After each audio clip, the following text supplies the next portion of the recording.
Hello everyone, চলে আসলাম আমার আরেকটি ভিডিও নিয়ে রাজকীয় স্টাইলে খিরসা পাটিসাপটা।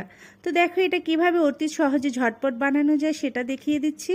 আমি নিয়ে নেব 2 কাপ পরিমাণ আতপ চালের গুঁড়ো, হাফ কাপ ময়দা, সামান্য লবণ, 1 কাপ চিনি ও পরিমাণ মতো লিকুইড দুধ।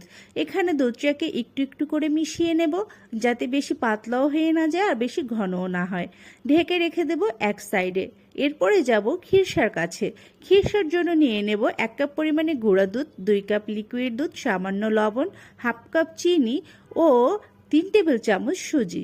তো সবগুলো আমি ভালো করে মিশিয়ে একটি মোটা তলানিযুক্ত কড়াইয়ে দিয়ে অনবরত নেড়ে চেড়ে এটাকে একটা ঘন ব্যাটার তৈরি করে নেব, যেন এটাও একদম অতিরিক্ত ঘন না হয়ে যায়, আবার অতিরিক্ত পাতলা না থাকে, তাইলে কিন্তু ভিতর থেকে বেরিয়ে আসবে। এরপরে আমি দেখো সেই পিঠার ব্যাটারটা দিয়ে দিলাম প্যানে দেওয়ার পরে দেখো কত সুন্দর স্প্রেড হয়ে যাচ্ছে। এরপরে মাঝখানে দিয়ে দেব খিরসাটা দেওয়ার পরে আমি এটাকে এমনভাবে ভাঁজ করব যেন বের হয়ে না যায়। কাজটা একটু সাবধানে করতে হবে। তারপরে 2 পাশে মুখটা সিল করে দিতে হবে।